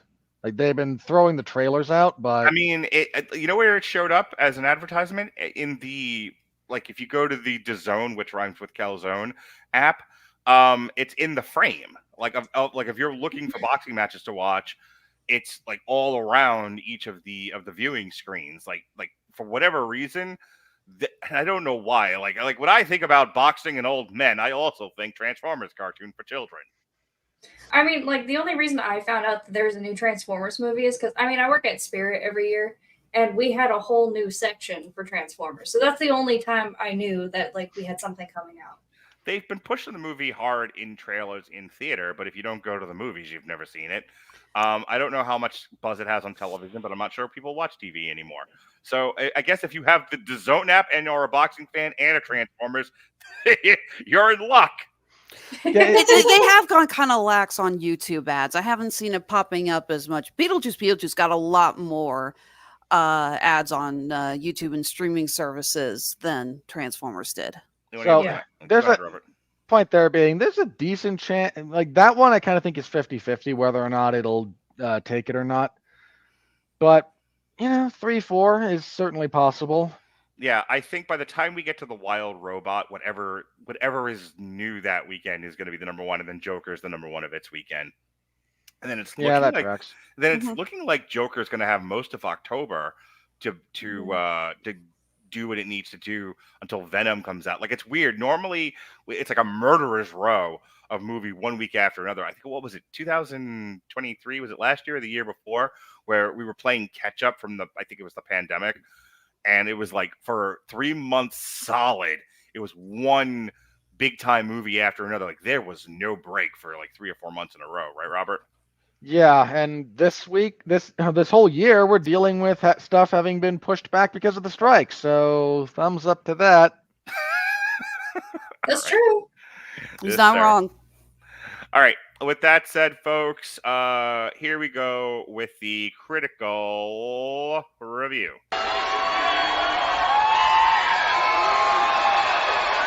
Are you ready? No! I said, are you ready? No, God! No, God, please, no! No! No!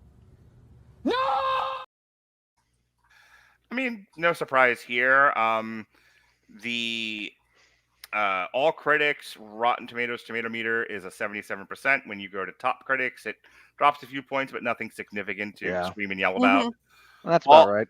All audience on the now dubbed popcorn meter, because our culture is dumb. 80%. Well, look, only critics are allowed to bring fruit into the viewing experience. Everyone else gets the popcorn. And verified audience is 82%. By the way, have you noticed, Mick? You know, you chose to be on a podcast with some grumpy old men, and we do bring the grumpy old men in this, and I hope you appreciate that.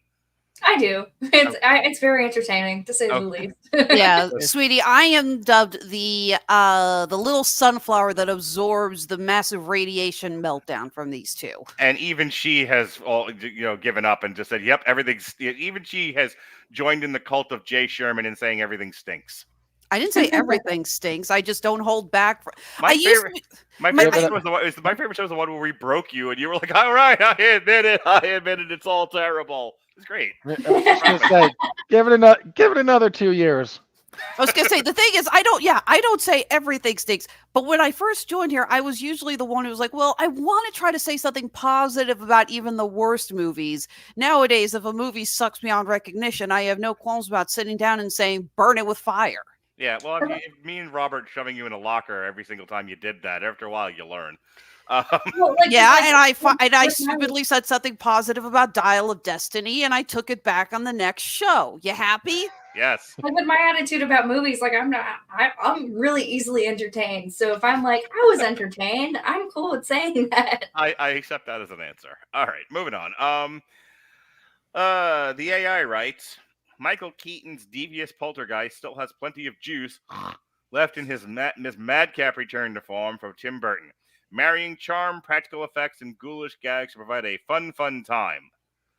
You know, I can't quite get to bad AI, but not great AI. What that really needed was someone to actually edit what the AI spit out, and it could have been better. Yeah.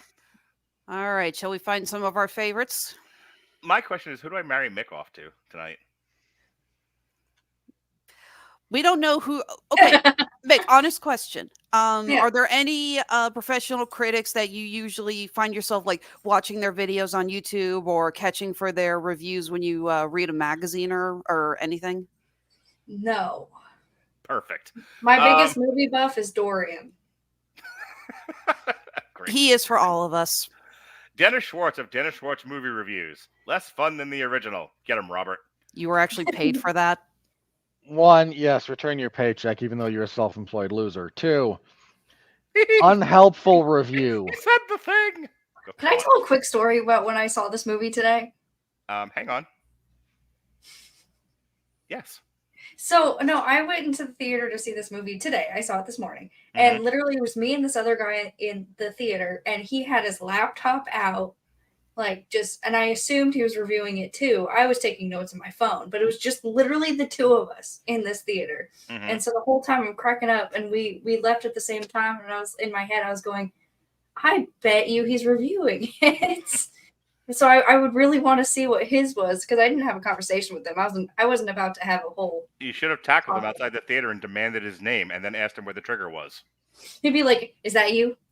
Is that you?" All right. Well, we can't get too far into this without addressing the future ex-Mrs. Winfree, Carla Renata of the Curvy Film Critic. Monica Bellucci Done. I'm out. Actually misspelled Monica Bellucci. Wow. Oh my! Oh, Carla. Carla. Oh my Carla, God, Carla, sweetie. Carla. Oh my Even God. Grace Randolph gets the actors right. Fact check it. And she's mildly retarded. All right. At least this proof she Did doesn't have not- an editor. Did not go over the autocorrect there very much, did you? The future ex-Mrs. Winfree, who is buried in the backyard. Carla Renata of the curvy film critique. Monica Bellucci from The Block as the soul-sucking ex of our favorite Afterlife character steals the show in more ways than one. How? What? Okay, hang I'm on. sorry, but unless Carla is gay, that makes absolutely no sense I whatsoever. think she's way gay, which is why I keep marrying her off to Robert, but still. That's one of the reasons. But love the message of making memories with the people. Tell them the other one, Mark. It's amusing. I will not. Not tonight at least. With the people you love now make the sequel one you could sink your teeth into. Ugh. Did she seriously try to find a meaningful message in a Beetlejuice movie? I mean, there is one, but it's Look, when your head's that empty, finding depth in a puddle is not too difficult. So, Nick, I don't know if you figured it out on this podcast, but there's a bit of bullying that goes on here. And one of the people that we've historically bullied, almost bullied out of the industry as near as I could tell, We hope. is Kevin Carr, a fat guy at the movies. One of these days, I will find him at a convention. He will have a fucking booth set up, and I will go to him and I will let him know that he is the punching bag of the Radulich and Broadcasting Network. And he's going to look at me and go, "Oh, that's nice. Go away." Who? Yeah. And who What? are you again? All right. The Radish and Broccoli Network? What are you, some sort of vegetarian thing? Oh, never mind. All right. Speaking of radishes and broccoli, things get off to a clunky start. But the film delivers the off-kilter goth humor we all want without relying solely on nostalgia. My man, you understand negative about goth culture. Speaking of negative goth culture, That's not goth culture. That's hot topic culture. Yeah. There is a difference. all right, Much. Speaking of negative goth culture, Jeffrey Harris of 401mania.com, friend of the show, Robert's hetero life mate and brother from another mother. Okay, none of that is accurate. It's all Yeah, I was like, accurate. Mark, I thought you were his hetero life mate and brother from another mother. We're all poly hetero life mates. Anyway, Hey, Mark. yes, sir. No. All the no. The sequel operates as a cavalcade of rough ideas that never coalesce. The actors deliver charismatic performances, especially Keaton and O'Hara, but the story constantly meanders and flounders with too many superfluous characters and subplots. Yeah, I agree with Jeff. Jeff is correct. Yep, Jeff can remain our friend. That's exactly what we were talking about. Victoria Alexander of filmsinreview.com is having an existential crisis. I'm looking forward to Gone with the Wind 2, Citizen Kane 2, and Some Like It Hot starring Taylor Swift. But please, no Ocean's 14. The sad part about that entire moderately literate sentence was there actually is an Ocean's 14 in development. In all fairness, Taylor Swift could probably act slightly better than Marilyn Monroe did. At least Swift could probably memorize her lines. Here's the problem with Oh, no. I liked that one. First of all, Monroe I is like it fine off in one of that. my favorite movies, but that doesn't mean I'm not going to acknowledge how much of a nightmare Marilyn Monroe was on the set of that movie. We're pretending Yeah, that sure. Taylor You talking about Swift behind the isn't a scenes? pain in the ass to work with. I live in Kansas City. All of us are apparently now required to worship Taylor Swift because she's dating Travis Kelce. Okay. Mr. and Mrs. Hejna, Mick, what were you trying to say in this entire conversation? Like they both talked over you. What were you trying to get in? God, I don't remember. I was talking about how I liked Marilyn Monroe, but if she was talking about the how she acted behind the scenes, then I understand because that's when she was kind of going off her rocker. Perfect. Yeah, it was a subplot in Blonde, Mark. You remember Blonde? We reviewed that. Blonde, the first movie I've ever watched where I thought I was high, but was stone sober, and now I wish I was. Oy. The real problem with trying to do a Some Like It Hot remake is you can't I'm sorry, you can't replace Jack Lemmon.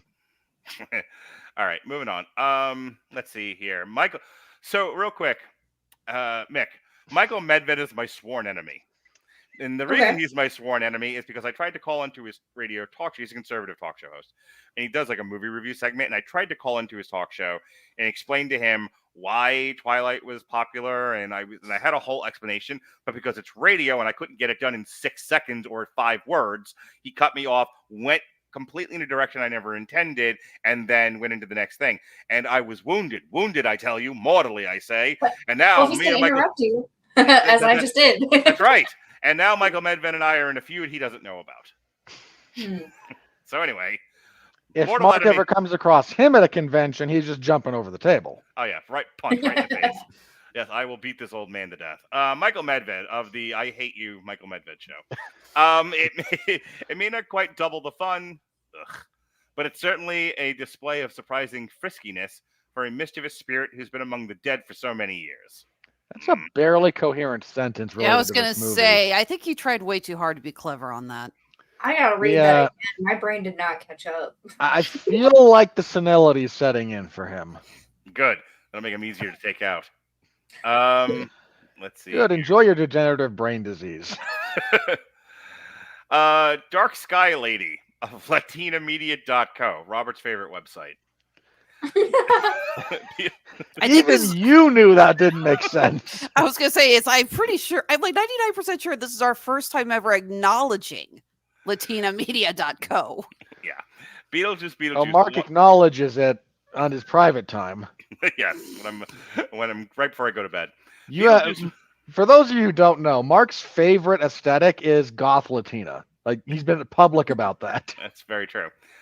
The long-awaited sequel of The Ghost with the most delivers comedic beats despite some tonal misfires. It's not so much bad as it is commitment shy, as reticent and scared as Shrunken Head Bob. I'm not convinced a human wrote that. That feels like it was written by ChatGPT. No. Honest question, and I'm going to admit my stupidity here. What the hell does reticent mean? I do not know what that word means. It's generally synonymous with hesitant. Robert's dad, Roger. You have Moore, some you're like reserved about it. Roger Moore of Movie Nation, Robert's father, joyless. Mm-hmm. That's a bit much. I can look. Most of this comedy didn't land for me, but calling this joyless is a bridge too far. Agreed. I feel like they have no joy in their life, therefore they must comment publicly. I was gonna say, if you didn't laugh at that scene of Beetlejuice in the model playing the guitar for Lydia, then I just weep for you. You have no heart. For the record, not one of the things that made me laugh. Oh, come on, that scene was funny. Well, based on what I just said, you have no heart. So I've been accused of that before. And I've already wept enough for you, Robert. I'm not shedding any more tears for you. The Internet Movie Critics' greatest monster, Doug Walker of Channel Awesome. We hate. I thought you were about to say Internet Critics' greatest predator. That too. I don't owe anyone money, and I don't get paid for this. So I can call out as many people as I want, Mick. True, it's not for everyone. The characters are so one note, and the story's a mess, but the funny performances, creative effects, zany humor, and high energy did make it a good time. Well, I'm glad you had a good time at the movie. Again, that's not an unfair assessment of the film. Mm-hmm. I mean, sure. Yeah. Yeah. I'll do one or two more of these and call it a night. I can't find any of your husbands either, Alexis. Did none of your boyfriends review this movie? You usually call Doug Walker one of my ex-husbands, so you missed that opportunity. Oh, here we go. Rachel Leishman of the Mary Sue Robert Winfree of the Screaming Boy podcast. At the end of the day, it's the chaos of the netherworld once again, but this time we had a little more heart to the story, and I loved it. Good for you, madam. We did. That is that tracks. Okay. The grammar Nazi in me wants to throw her in the concentration camp for those sentences. Just get on the train. All right. I apologize for that reference. All right, this one's for you, Alexis. The future Mr. Hejna, Josh Larson of Larson on Film. What? You've said that before. I don't even know who Josh Larson is. I've never watched any of his reviews. After I read this to you, you'll know why I'm marrying you off to him, the benevolent king that I am. The Juice is diffuse. Mark, you deserve a nightmarish punishment in the lowest ring of hell for that. Good. Almost God. just right next to him for writing that line. They get a little bit of a argument. point just for that line. It's so bad you have to smile at it. It's the kind of thing one should tattoo on their neck if you want to start a pandemic. The juice is diffuse. Right next to no regrets with regrets spelled wrong. So it's Yeah, no regrets. regrets. No regrets. Well, folks, I have no regrets about this podcast. It was a fun time had by all. Sure you do. No, we don't care if you have any regrets. We're more concerned if Mick has any regrets. Oh, she has none. She had a fantastic time, didn't Oh, you? I'm having so much fun. And I'm so excited for the next one. See, there's going to be a next one. None of you people will leave me alone. Anyway, I'm sorry. You're I the don't know one where who that came from. started this cult. Hold on, Mark. This is why it's a black hole, not a cult. Because if this was a cult, you could start having us kill people off. You can't escape the gravitational pull. Not even light gets out of this thing. Fair. Well, folks, like I said, that is our review of Beetlejuice. So, yeah, Mick, Wanamaker. Yes. Why don't you go ahead and do your plugs? Tell them where they can find you, where they can vote for you, because you've got a thing that you're being voted in. Which I'm pulling up right now so I could get the actual link so I could say it out loud. No, perfect. If you want to send it to either Mark or me, we could probably pull it up here on a sharing window so we could put it on screen if you'd like. Oh, yeah. If someone else wants to go first, and then I can go second. Hey, Alexis Hejna, show us where you pissed from. Yes, sir, I will. Here, I'm actually going to do a share screen myself because I have a very specific piece of jewelry that I want to share with you guys, and that is our handbook for the recently deceased ribbon choker made from a repurposed Scrabble tile. This is one of my favorite items. It's also one of our biggest sellers. Don't worry, you don't have to be dead to get one of these. It's available on our Etsy and Handmade at Amazon shops. We're also going to be putting a few more items up in this coming week once I actually, have the energy to go start shooting some photos, including some more Beetlejuice themed items. I'm really excited. We have a new set of earrings coming out with a certain image on it and the words, "No feet." Fans will know exactly what I'm talking about. So, yes, we got that. Let me go ahead and switch out the screen there. Thank you. So yes, Honeysuckle Rose Creations, where fashion meets fandom at the intersection of geek and chic. We are getting ready for a show in Des Moines. It's just simply called Animate Des Moines. This is a show that's celebrating everything animation. We're going to have so much fun. It's our first time working there. Really looking forward to it. There's no fun to be had in Des Moines. Just as a heads up. That feels like the name of a movie.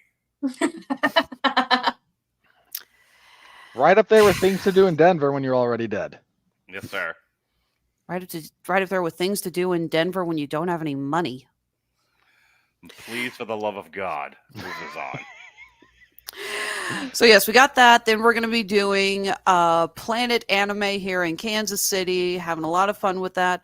We're currently working out a deal with the Belvoir Inn and Winery to have them be selling some of our murder mystery themed items. Those who are not familiar, the Belvoir Inn and Winery is one of the most haunted locations here in Kansas City.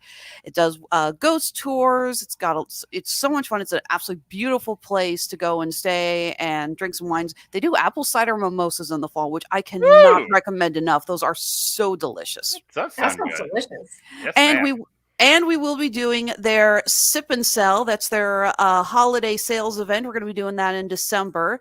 And they're helping to host Paracon, Missouri's paranormal convention.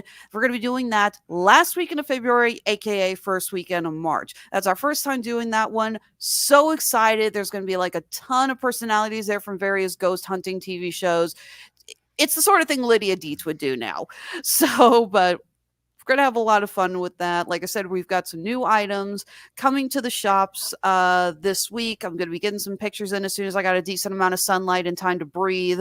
In addition to the new Beetlejuice items, we're also pushing a couple of new Has-Been Hotel themed items because we got a lot of requests for those at the Colorado Springs Comic-Con, and I am nothing if not a servant of my customers. I give you what you want.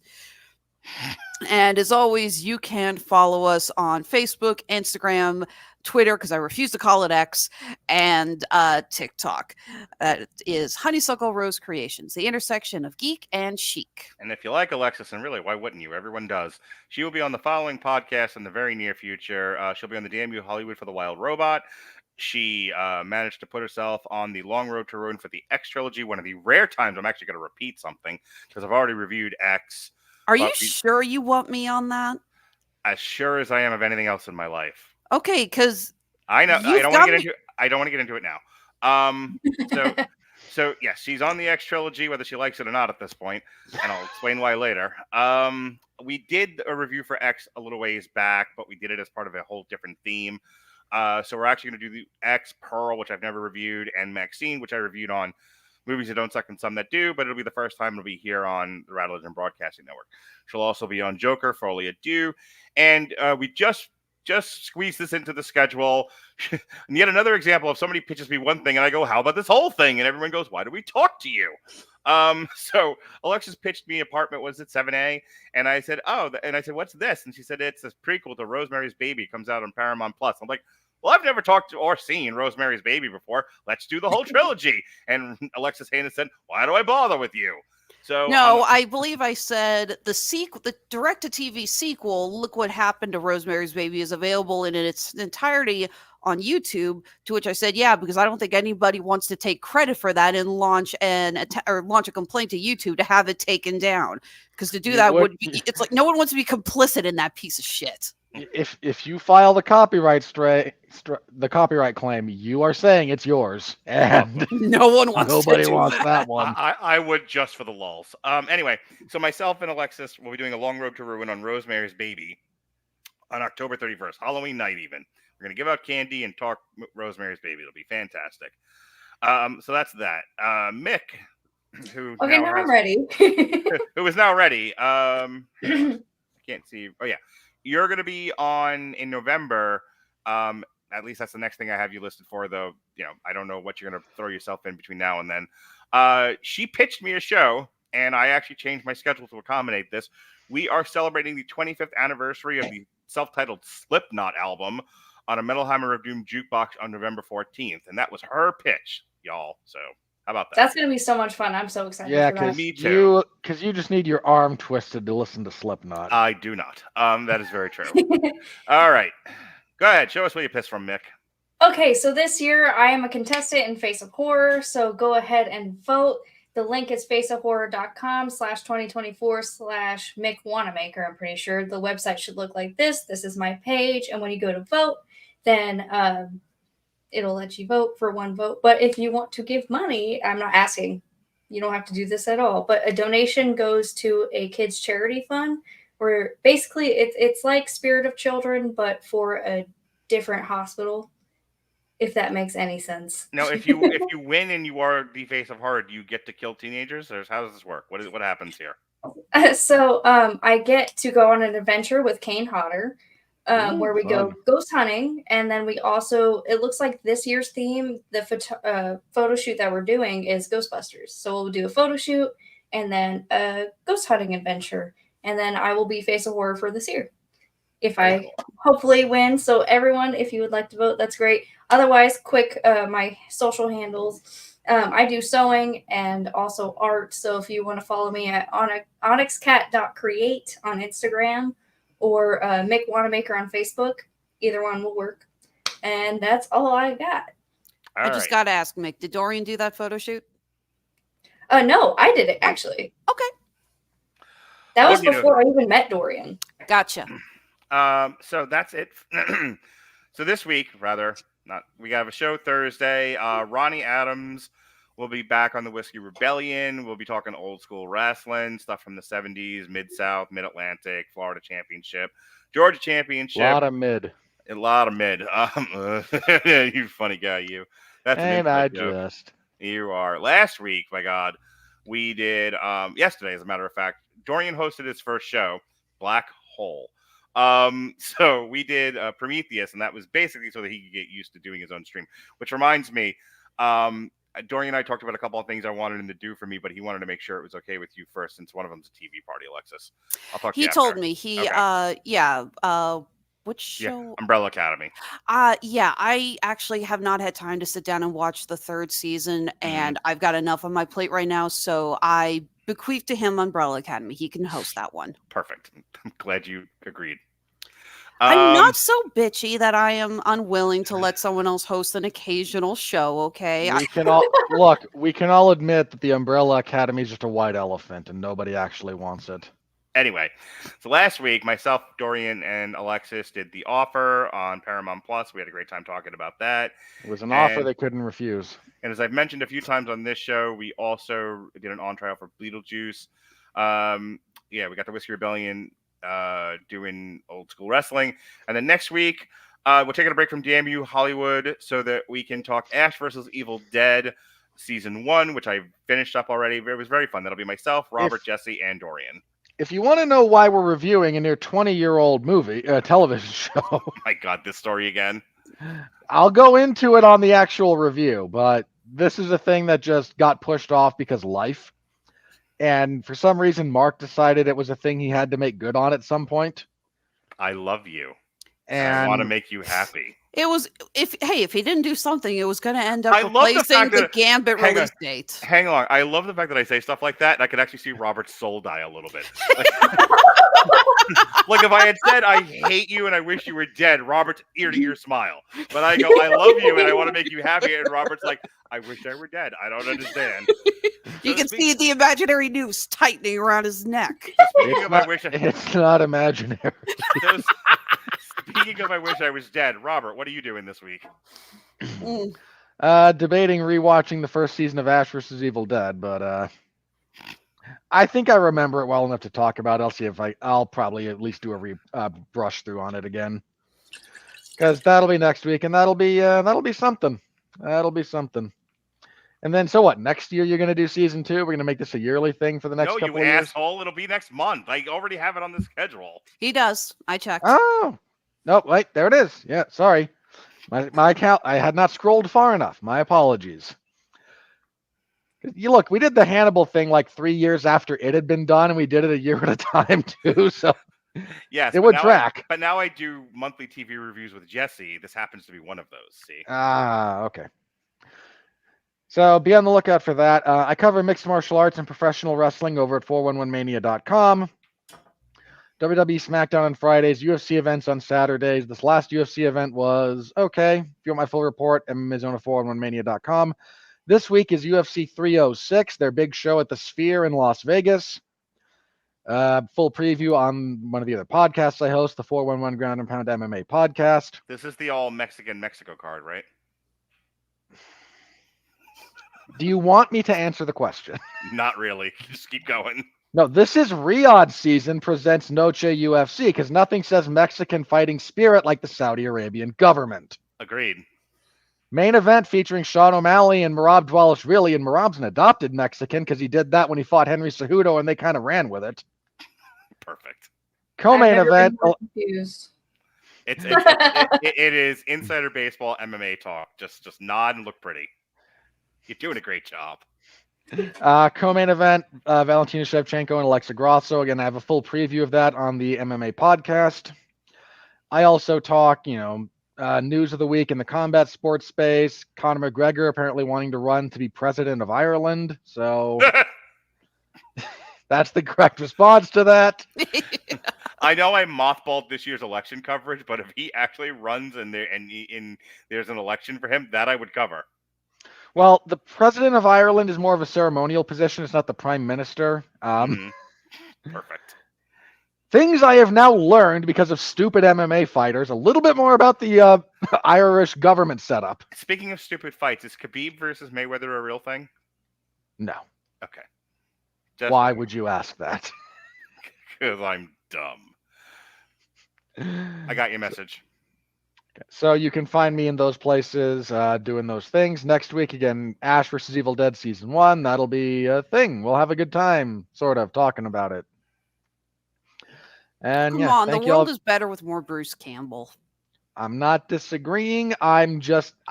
When we first scheduled this like 8 years ago, the show had already been off the air for 5 years. That's kind of where we are with it. So it amuses me. Yeah, well, the offer was done 2 years ago, so. So is this podcast. All right, folks. Give or take. Wrong. For Mick Wanamaker, Alexis Hejna, and Robert Winfree, I'm Sweaty. Be well, be safe, and behave.